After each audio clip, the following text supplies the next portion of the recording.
What you're about to watch is my documentation of 2 hours of meditation per day for 30 days whilst traveling by motorbike around northern Thailand. We totaled around 2,000 kilometers and we were traveling every single day. So it was a really good chance to kind of test meditation in a very challenging environment. I think the meditation provided many welcome surprises and insights along the way, as well as helping me balance my stress levels. But you can decide for yourself how useful you think it really was. Today has been the hardest day of my meditation so far.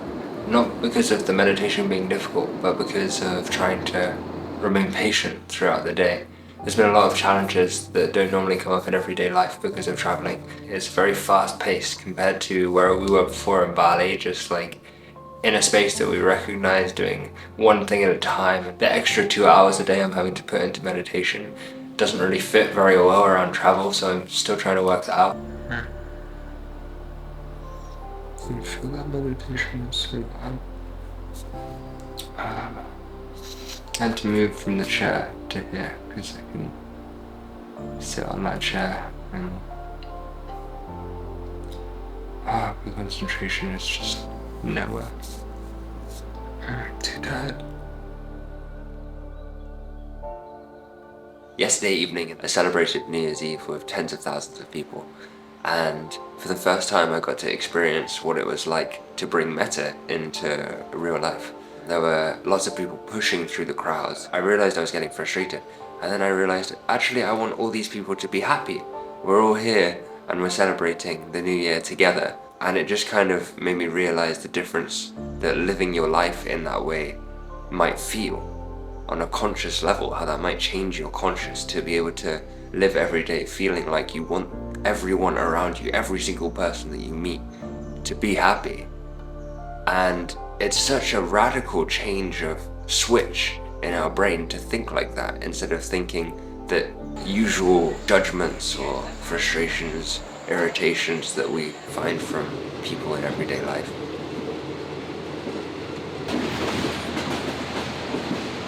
So I found that while I've been traveling, there's been a few times now, including this one, when I've needed to split my meditation into two parts. It's just the only way I'm not sleeping at like 11:30 or something, which is too late when I'm getting up early. So a little bit of flexibility in where and when and how I'm dividing up the meditation is kind of helping me fit it into this new routine.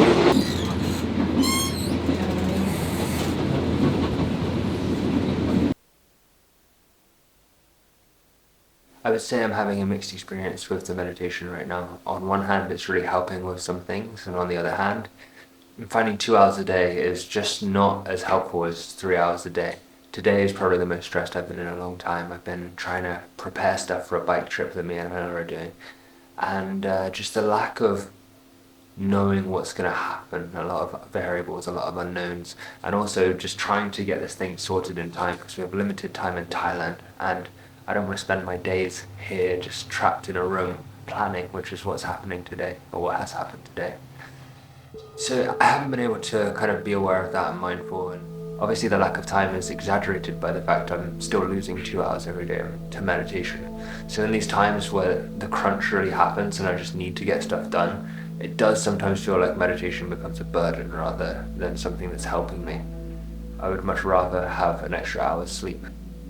And in a couple of days, I'm sure the stress will be relieved when we're actually traveling and all the planning has finished. I had to record again because the contrast between the stress I was feeling before the meditation and how I feel now is just kind of hard to overstate. It's a totally different mindset, and I think it's easy for me to have forgotten all of the stress that I've avoided through the meditation I've done for like the last 40 odd days. And maybe I needed this reminder just to see how powerful meditation is again, because I think it's kind of a deferred gratification. It's not something you usually get an instant benefit from unless you are feeling like I was before this meditation. The things that are instantaneously gratifying are the things we usually go to when we're in times of stress, whether that's alcohol or video games or cigarettes or whatever. They're the things we usually stoop for. And so meditation can seem like a burden, but actually the reverse is true, because with meditation you don't have to fall back on those other things, those unhealthy habits. And that's just something I want to keep in my mind, bear in mind going forward with this project.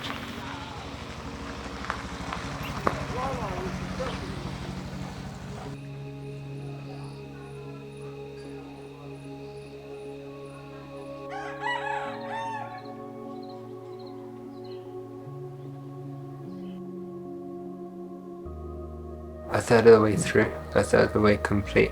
It's a nice milestone to hit. I realize when comparing to how I traveled without doing meditation, that things are a little bit different, finding the challenges that travel brings to be taxing, but I'm able to handle them a little bit better, and I'm also able to recover from them much quicker. I think a lot of how I'm feeling now has to do with the fact that I have one less meditation every day. It's amazing how much difference that makes to have that meditation in the middle, because you kind of continue that peace for longer, and it's much easier to have continuity between where your sensations are that you're working through from morning to afternoon to evening. Whereas doing it 2 hours a day, I feel like I'm starting again every single time, which is fine, it's just the way it is. But it is a lot harder to build up any momentum.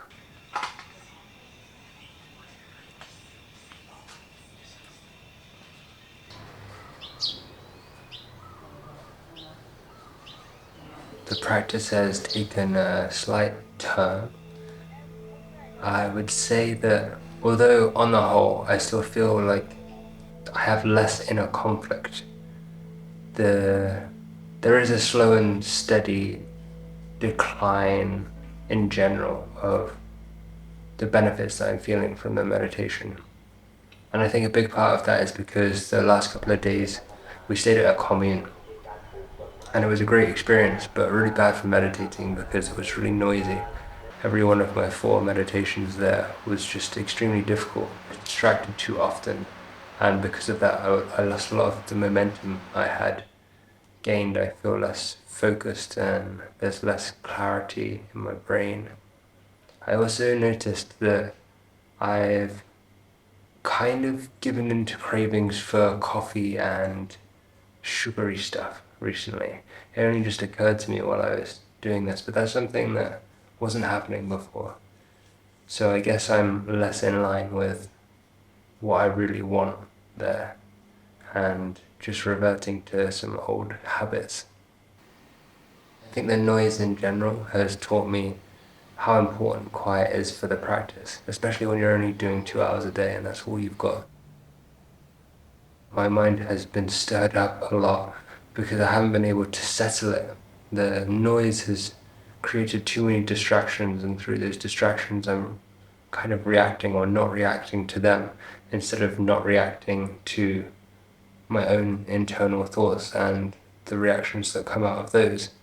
So it's like another set of reactions that I have to then try and manage or meditate through. Meditation allows you to live how you want to better, but at the same time you need to meditate more in order to become more of that self, that true self inside you that you would like. So it's kind of like a balancing act where the more you meditate, the more you're able to make that progress, make those gains. And at the same time, the more you meditate, the more you renounce the chance to interact with the outside world. You lose that time, obviously, because you've just sat in your own thoughts.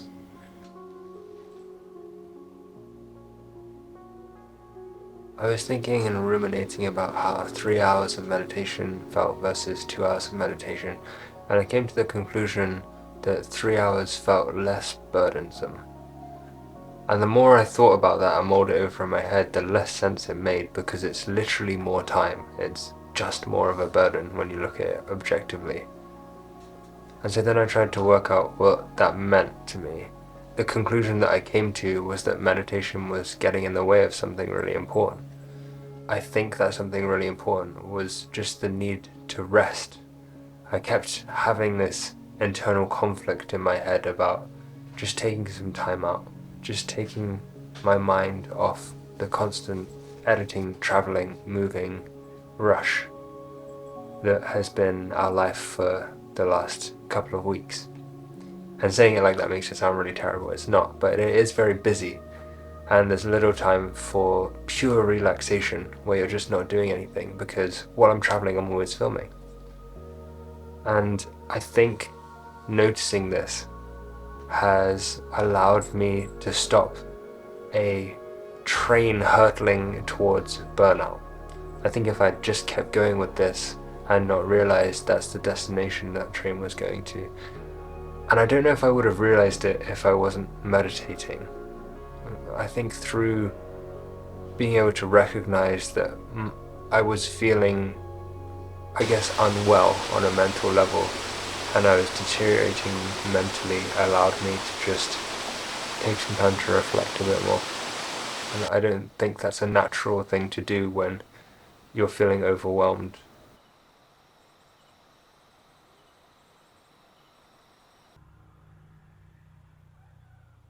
I've come out more frustrated sometimes after meditation recently, and I was thinking that meant I was doing it wrong, but actually I don't think it is. Actually, I think it's just that I'm observing the frustration inside my body. I'm observing the stress or whatever, and so I'm not getting the calm that I was getting before and I was actually used to. And I think when you see that and you acknowledge that, it allows you to draw insight in different ways. Waking up on day 20 in the beautiful mountain town of Sapan in Thailand. And it feels good. I feel like I am very used to doing the practice now. I think it's definitely become a habit to do it morning and night, more than it was for 3 hours where I was kind of just like finding any spot that fit throughout the day. And I would say that it's part of my life right now. It doesn't feel like I'm having to force myself to do it. It's very natural. And it's also still working. I would say I have a heightened awareness of my senses and just my awareness in general, which is helping me to control any moments of strong emotion or whatever. Well, not control, just be aware of them and react to them or not react to them. But safe to say, I now feel like I'm back on track, and the meditation's really been helping me to stay centered and, yeah, keep going.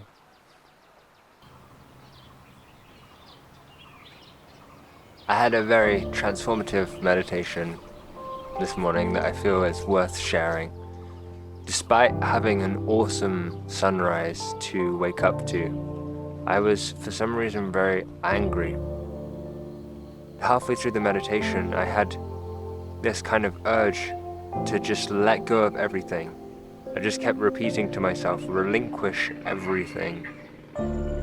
And there was something about that, just relinquishing everything, that I found really powerful, and it just allowed me to kind of accept and stop clinging to the plans that I was trying to have for the rest of today or the future, and all these things that were coming up in my mind. I was just relinquishing them.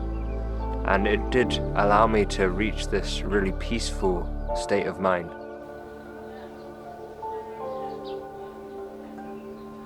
Although obviously during meditation you're trying to let your thoughts pass by, I have found kind of over and over again that while I'm meditating I've had some of the best ideas that I've had in the last 12 months or longer.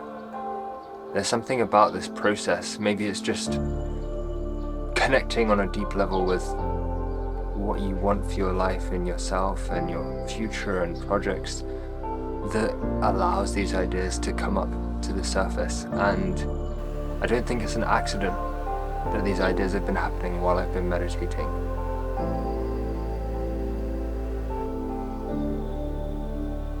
On a day-to-day basis throughout this challenge that I set for myself, I've been kind of comparing how 3 hours a day felt versus 2 hours a day.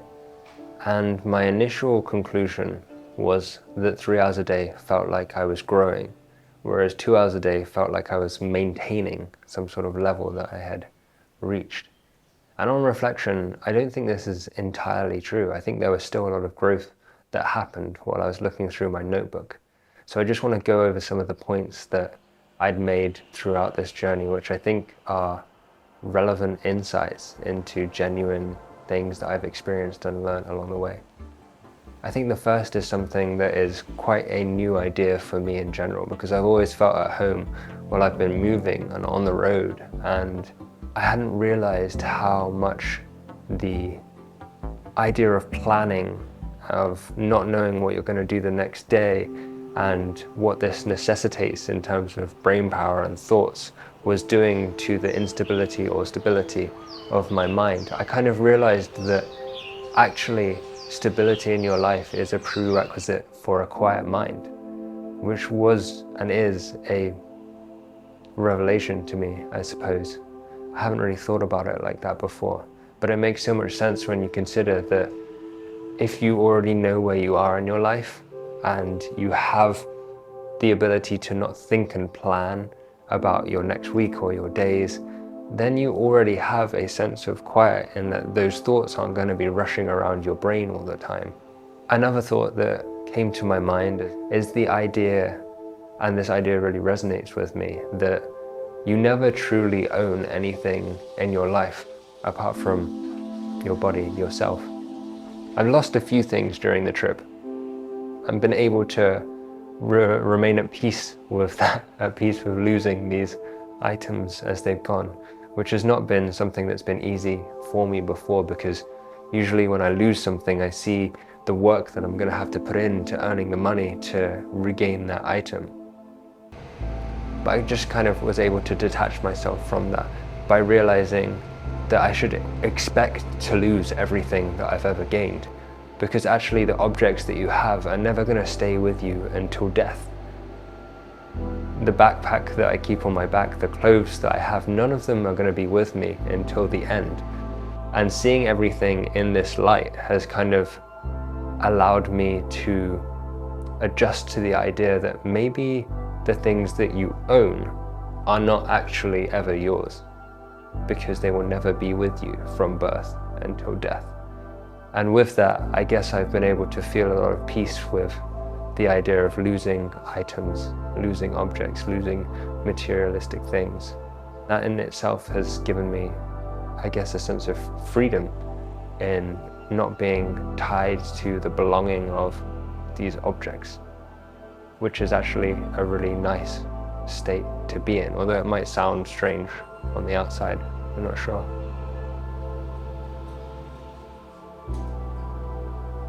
I think one thing as well that meditation has taught me over these 30 days is that to find peace in the moment right now, you have to kind of give up and relinquish the idea of achieving a certain goal, getting to a certain place, or even the idea of progress. You have to give up on that, because if you're always striving for that and wanting that, you're never going to be happy with the progress that you have already, where you are right now. And so sitting into that and kind of resting in the idea that I'm already where I want to be has been a way for me to find more peace. May you all find peace. May you all be happy in your life. May you feel connected to those around you. And may you be free of suffering. I hope the meditation can help you.